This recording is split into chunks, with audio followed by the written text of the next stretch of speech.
Meski sudah menggelar beberapa putaran dialog, Rusia dan Ukraina tak kunjung mencapai kata damai. Dialog pun dilanjutkan di Turki pada hari ini, Senin, tanggal 28 Maret tahun 2022, dengan setidaknya 6 poin penting. Presiden Recep Tayyip Erdogan menyatakan, dalam putaran dialog sebelumnya, kedua belah pihak belum menyepakati satupun poin. Menteri Luar Negeri Ukraina, Dmytro Kuleba, kemudian menyatakan bahwa proses negosiasi dengan Rusia memang sulit. Berikut 6 poin perundingan antara Rusia-Ukraina menurut Erdogan. 1. Keanggotaan Ukraina di NATO menurut Erdogan. Presiden Ukraina, Volodymyr Zelensky, mulai tak lagi bersikeras berupaya menjadi anggota NATO. Di awal, Ukraina sangat terobsesi dengan isu ini.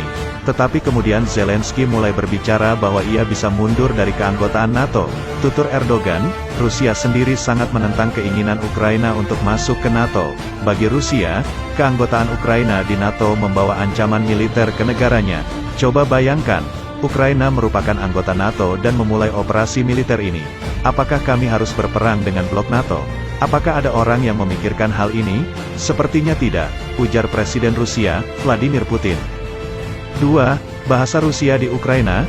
Erdogan menuturkan, penerimaan bahasa Rusia sebagai bahasa resmi di beberapa wilayah Ukraina turut menjadi perbincangan kedua negara.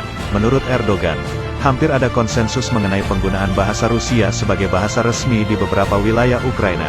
Namun, Kuleba membantah negaranya sepakat dengan tuntutan ini. 3. Jaminan keamanan. Isu lain yang juga menjadi perdebatan antara Rusia-Ukraina adalah jaminan keamanan. Selama ini, Rusia meminta jaminan keamanan dengan kepastian Ukraina tak bergabung dengan aliansi militer manapun.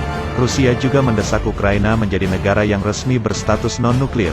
Dengan demikian, Rusia dapat memastikan Ukraina tak punya senjata nuklir.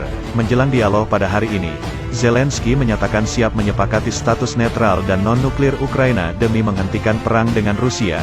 Jaminan keamanan dan status netral, non-nuklir dari negara kami. Kami siap menerima ini. Ini merupakan poin yang paling penting, kata Zelensky, seperti dikutip CNN. Namun, Zelensky ingin jaminan keamanan tersebut dibuat dalam bentuk perjanjian serius yang dapat ditandatangani. 4. Pelucutan senjata. Erdogan juga menyampaikan, pelucutan senjata merupakan salah satu isu yang hampir mencapai konsensus. Sebagaimana dilansir DW, Ukraina harus bersedia menjalani pelucutan senjata demi memastikan negara itu tak lagi menjadi ancaman bagi Rusia. 5. Crimea. Berkaitan dengan Crimea, Putin meminta Ukraina mengakui secara resmi wilayah itu sebagai bagian dari Rusia. Crimea sendiri dicaplok oleh Rusia pada 2014 lalu. Awalnya, Zelensky menegaskan ia tak akan menyerahkan wilayah Ukraina ke tangan Rusia. Namun, Zelensky kemudian membuka opsi membahas status Crimea. Ia mengaku bersedia bertemu Putin dengan format apapun untuk membahas sejumlah isu, termasuk Crimea. 6. Donbas. Donbas merupakan wilayah timur Ukraina. Di Donbas, ada dua daerah yang dikuasai kelompok separatis pro-Rusia, yakni Donetsk dan Luhansk. Sebelum menginvasi Ukraina, Rusia lebih dulu mengakui Donetsk dan Luhansk sebagai negara yang merdeka. Pengakuan ini menuai respons negatif dari Ukraina dan sejumlah negara barat. Dalam kasus invasi Rusia ke Ukraina, Putin mengklaim sejumlah penduduk Ukraina, terutama di wilayah timur, mengalami diskriminasi dan genosida. Di sisi lain, mayoritas penduduk di timur Ukraina ini juga lebih fasih berbicara bahasa Rusia.